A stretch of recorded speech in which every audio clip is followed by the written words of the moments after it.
Hey guys, it's Codiak here, Raid Leader for Exiled Power. Today we'll be looking at the first encounter in the Tomb of Sargeras, Goroth. Throughout this video we'll be looking at the fight mechanics, your responsibilities as a DPS, tank, or healer, and discuss execution of the fight from various points of view. To navigate to a specific section of the video, please follow the section breakdown at the top of your screen. Overview.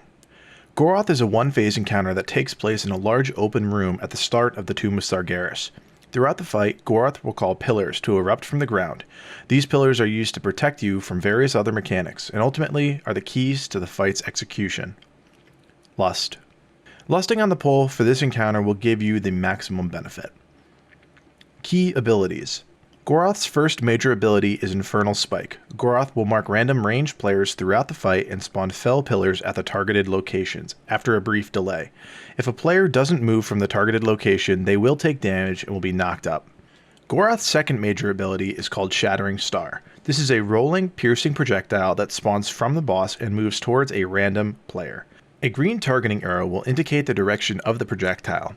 Once Shattering Star has reached the player it was targeting, it will explode, dealing raid-wide damage. To reduce the damage of the explosion, players must aim the Shattering Star so that it hits multiple infernal spikes. This reduces the overall raid damage from the explosion. Goroth's third major ability is called Crashing Comet. He will mark non-tank players with a targeting reticle. After a brief delay, a comet will crash onto the player, dealing damage to anyone caught in the circle. Infernal spikes caught within the circle will also be destroyed. Goroth's final ability is Infernal Burning. Once the boss reaches maximum energy, he will begin casting Infernal Burning. Players must hide behind a pillar, placing the pillars between themselves and the boss. The boss will explode, dealing fatal damage to any players not hidden behind an Infernal Spike. Next, let's look at how each role should handle the Goroth encounter. Tanks. Tanks will have to deal with an ability called Burning Armor. After a brief delay, the afflicted tank will explode, dealing damage to anyone caught within the circle reticle. Anyone hit by the explosion will also receive a stack of melted armor, which increases all damage taken by 300%. Simply execute a taunt swap so the boss doesn't move, and run away from the raid so that the explosion doesn't apply a debuff to anyone. Healers.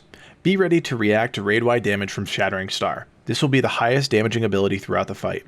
Also be aware that tanks will have to move 25 yards away to explode on heroic difficulties, so pre-plan your movement accordingly so that they don't go out of range.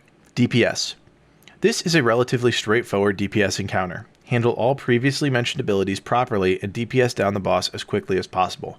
Ranged DPS pay special attention not to drop Crashing Comet on Infernal Spikes, as they're most likely to destroy the pillars.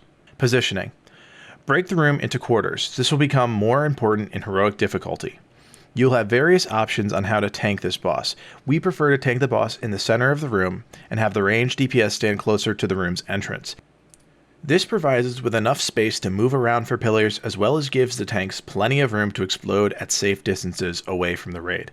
Positioning is flexible in this fight, and if you prefer to tank the boss at the end of the room, that's completely fine. Heroic changes. On heroic difficulty, the tanks will have to move 25 yards away from the raid to deal with burning armor. This may cause some range issues with the healers, so pre-plan your movements. Also, throughout the fight, you'll have to deal with Fell Eruption. Periodically, a quarter of the room will fill with fell patches. Simply move to an open quadrant of the room and avoid the damage. Any pillars that are caught in the affected areas will be destroyed, so ranged DPS need to spread out into multiple quadrants so that the room maintains a few pillars. Final notes. This fight is all about managing a few simple abilities. Spawn pillars in multiple quadrants, avoid taking unnecessary damage, hide during Infernal Burning, and avoid destroying pillars with Crashing Comet, and you will easily defeat Goroth. If you have any questions about this encounter, please leave them in the comments section below. We'd be happy to help you with any issues your team may be having on this encounter. If you're new to the channel, welcome. If you liked this video, please consider giving us a thumbs up and subscribing to the channel. That's all for this video. We'll see you next time.